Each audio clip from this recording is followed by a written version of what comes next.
bring in our crew from RotoWire, AJ Scholz, as well as Paul Bruno, and also host or co-host. You know what? Let's just call him host because he's here and his co-host isn't. Pete Jensen from the Fantasy on Ice podcast there, involved with the NHL. Guys, before we get a look at game two between the Oilers and Avs a little bit later on tonight, of course, game one between the two-time defending champion Lightning and the Rangers last night went heavily to New York, commanding fashion, tripled them up, as a matter of fact. AJ, any big takeaways from that game?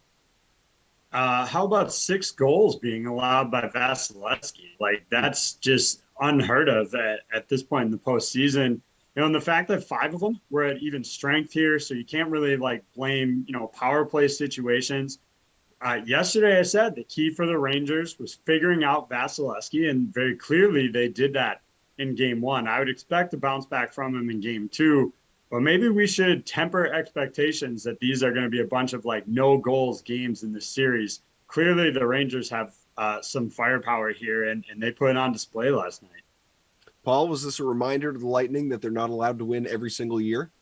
Well, there's also a little bit of history here. I mean, go back to the Leafs series. Game one, the Leafs waxed them 5-0, and we all know how that series turned out. Eventually, they exerted their advantage and experience, and I think we're going to see the same thing here. They also had that remarkable record with Vasilevsky coming off a loss. He hasn't lost 2 straight after 16 previous losses, so I expect that form to hold. And I'm not too worried about things from the Tampa point of view. But give the Rangers credit. They answered the bell. They certainly didn't look like they were afraid of the stage like I thought they might be. But a lot of this had to do with Tampa being rusty as well. Well, and obviously, looking at this, Pete, the goal always on the road to start off a series is let's just get the split. Doesn't matter if you take game one or game two. So no need to panic for the Bolts.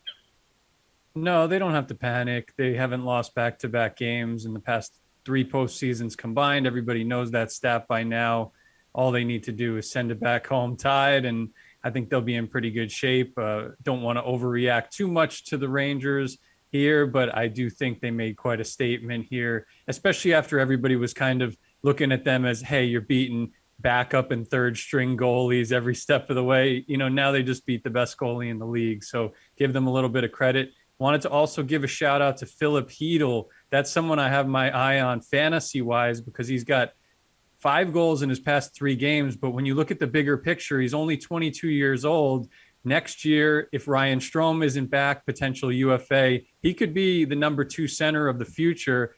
Former first-round pick for New York in 2017. Looked like a bust early on, but he was in the bottom 6. He could be in the top 6 next year, so keep an eye on that. Guys, 8 goals in game one of that series. That's a slow night at the rink compared to game one that we saw between the Oilers and Avs. 14 goals in that game. Absolutely absurd. So as we look ahead to game two tonight, and Pete, will go right back to you. I mean, what are the expectations for one? But also, if you're looking at fantasy, if you're looking at showdown contests, how do you decide where to captain when there was so much production there in game one across the board? Right. No, it's an offensive-minded series, to say the very least. One of the highest-scoring conference final games ever. So, yeah, I'm keeping it simple here. I built my lineup around the 3 best players in the series, McDavid, McKinnon, and my captain is Leon Draisaitl. I made room for all those guys. I got some nice value. But Draisaitl, not enough people are talking about this guy. He helped them battle back in game one. They almost tied the game. He is an absolute wizard passing the puck. He has 6 straight multi-assist games. No player in NHL history has ever done that. And also, if you compare ceilings, who has a higher ceiling than the guy that has the most points in the NHL over the past 2 rounds since the start of the second round? And that's Draisaitl with 19 points in 6 games. So give me a guy that's scoring 3 points per game right now over the past couple of weeks as my captain. Paul, do you have a favorite captain here? Yeah, I'm looking for another goal fest tonight, and I'm not even sure that you give the goalies a sniff at all in your lineups. I think it's going to be a high-scoring game. You might see 3 or 4 goalies tonight again. All 3 of the Avs top guns had a goal and an assist in their last game, and I look for each of them to continue their role tonight. Landeskog is the guy that I'm looking at to captain my team, though. He has 37 goals in the 62 games that he's played this season, including the playoffs. He's enjoying one of the best streaks of his season offensively of late, too, with 6 goals and 5 helpers in his last 10 starts. and he's on McKinnon's wing as usual. So that's a great spot to be in. I'll save big bucks by using him as my captain for $11,700, and then I'll make sure I get McKinnon in as one of the other guys as well. What about you, AJ? Well, I love both the plays that these guys outlined. So I'll give you a third option here just to confuse things even more. Looking at Evander Kane for 12-3 as the captain tonight. Unbelievable scoring upside. He had 2 points in game one, and that will give you the flexibility you need to get both McDavid and McKinnon into your lineup, which I agree with Pete is super important. So I'll go with Kane. But if you like Colorado more, I think Landeskog is also in play. He's similarly priced. And then, of course, yeah, Pete's absolutely right. Draisaitl has to get a long extended look here. So 3 good captain options for you without having to pay for either of the 2 top guys. AJ, I got to tell you, you've really classed up the background since the last time I saw you.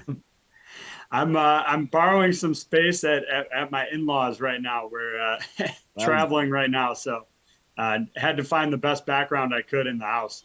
Sharp, looking sharp. Let's stay with you here for value looking at this showdown contest. Where do you find it? Well, look, it's probably the chalkiest play there is, but at this point, you have to at least consider JT Compher. He's got 4 goals in the last 2 games. Like, how do you not at least give him a look? But other than that, I think Kyler Yamamoto at 4,600 makes a lot of sense. The Oilers shuffled up their lines after we had talked yesterday, and Draisaitl's back centering his own group with Kane and Yamamoto. So you can grab the extra share of that trio by getting Yamamoto for a really discounted 4,600. Pablo, value. I'm looking at Zach Hyman. He has to be a top consideration because he's on a 6-game heater, 7 goals in that stretch. He may have the best assignment of all skaters tonight, riding shotgun with Connor McDavid. He gets to play on the power play with McDavid and Draisaitl and costs only $7,600 in this prime role. AJ touched on Colorado's third line. I will as well. I'm going to look at a guy like Andrei Burakovsky taking his turn to shine. That line's been effective and a bit of a difference maker for Colorado in the playoffs, and he only cost $4,200 tonight. Any alternate options for you, Pete? Yeah, I'm actually sticking with that third line in Colorado, but I'm taking the other guy. You guys mentioned Compher, who's hot, Burakovsky, not playing that many minutes, but definitely packs a punch whenever he's on the ice. And I like Newhook by association, Alex Newhook, young player, points per 60 metrics, really strong throughout his career.